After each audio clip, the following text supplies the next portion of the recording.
ભજન માટે કોઈ સમય અનુકૂળ છે કે નહીં?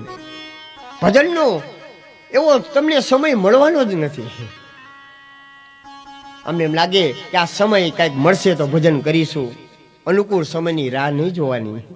કોઈ અડચણ રહે નહીં અને પછી હું ભજન કરીશ તો આવી અડચણ તો જીવનમાં સંસારની અંદર આવતી રહેશે અને જાતી રહેશે, આવતી રહેશે અને જાતી રહેશે. અનુકૂળ સમયની વાટ જોશો તો ભક્તિ કરવાનું ચૂકાઈ જશે. એના માટે એક દ્રષ્ટાંત. એક માણસ સમુદ્રમાં સ્નાન કરવા માટે ગયો.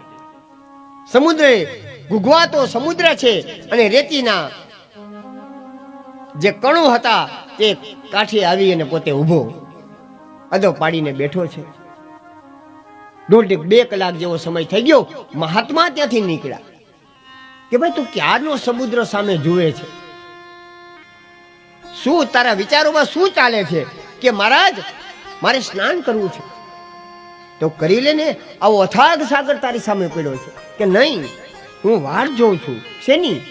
કે જ્યારે આ સમુદ્રના મોજાઓ બંધ થઈ જાય ને પછી હું સ્નાન કરું. ભલા માણા કે હે મંદ બુદ્ધિ વાળા, આ સમુદ્રના મોજા ક્યારેય બંધ નહીં થાય અને તું જિંદગીમાં ક્યારે સ્નાન નહીં કરી શકતા. જિંદગીમાં ક્યારે આવું અનુકૂળ સમય ક્યારે આવવાનો છે? આ સંસારમાં સમુદ્રના મોજા જેવા અડચણ આવે જ રાખે, એ કાંઈ બંધ નહીં થાય. તો અનુકૂળ સમયની વાટ જોતા જ નહીં.